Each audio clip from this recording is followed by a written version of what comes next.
பல கோடி ரூபாய் சொத்துக்களை 2 மகன்கள் ஏமாற்றி கையெழுத்து வாங்கி அபகரித்து விட்டதாக மூதாட்டி ஒருவர் வீல் சேரில் வந்து மாவட்ட ஆட்சியரிடம் புகார் மனு கொடுத்துள்ளார்.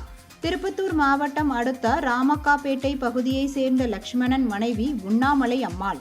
95 வயதாகும் இவருக்கு 2 மகன்கள் மற்றும் 4 பெண் பிள்ளைகள் என மொத்தம் 6 பிள்ளைகள் உள்ளன.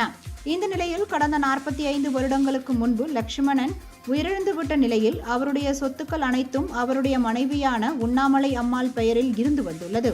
அதனைத் தொடர்ந்து அந்த பல கோடி ரூபாய் சொத்துக்களை தன்னுடைய 2 மகன்களும் தன்னிடமிருந்து ஏமாற்றி பெண் பிள்ளைகளுக்கு கொடுக்காமல் கையெழுத்து வாங்கி தங்களது பெயரில் மாற்றிக்கொண்டதை அறிந்த அவர் இன்று மாவட்ட ஆட்சியர் அலுவலகத்தில் நடைபெற்ற மக்கள் குறைதீர்ப்பு கூட்டத்தில் வீல் சேரில் வந்து தனது மகன்கள் தன்னை ஏமாற்றிவிட்டதாக கூறி அந்த சொத்துக்களை மீட்டு தர வேண்டும் என கண்ணீர் மல்க கோரிக்கை மனுவை மாவட்ட ஆட்சியரிடம் வழங்கினார்.